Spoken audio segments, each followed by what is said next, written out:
Hello all welcome back to PVN family. இன்றைக்கி super ஹெல்த்தியான பாகற்காய் குழம்பு ப்ளஸ் பீட்ரூட் பொரியல் ஹெல்தி காம்போ கொண்டு வந்திருக்கேன்.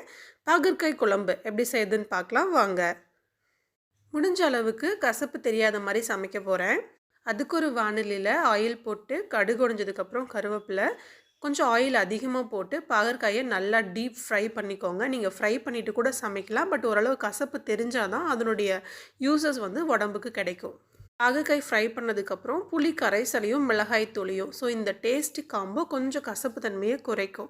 அதுக்கப்புறம் பார்த்திங்கன்னா வெங்காயம் தக்காளி தேங்காய் மஞ்சத்தூள் போட்டு நல்லா ஃபைன் பேஸ்ட்டாக அரைச்சி எடுத்து வச்சுக்கோங்க. ரெடி பண்ணி வச்சுருக்க பாகற்காயோடு மிக்ஸ் பண்ணி கொதி வந்ததுக்கப்புறம் உப்பு போட்டு எடுத்து சாப்பிட்டு பாருங்கள். ஹெல்தியான பாகற்காய் குழம்பு ரெடி. கையோட சைடில் இதுக்கு சைடிஷ்க்கு பீட்ரூட் பொரியல் ரெடி பண்ணிகிட்டு இருந்தேன். பீட்ரூட் பொரியல் எல்லாருக்கும் தெரிஞ்சது, ரொம்ப சிம்பிள் தான். இதோட லாஸ்ட்டாக கொஞ்சம் தேங்காய் பூ துருவல் சேர்த்து சாப்பிடும்போது சூப்பராக இருக்கும். ஓவராலாக இன்றைக்கி பார்த்திங்கன்னா வடித்து சுடுசாதம், பாகற்காய் குழம்பு, பீட்ரூட் பொரியல். இந்த காம்போ உங்களுக்கு பிடிச்சிருந்துச்சுன்னா லைக் பண்ண மறக்காதீங்க. இன்னொரு ஷார்ட்ஸில் பார்க்குறேன். பாய்.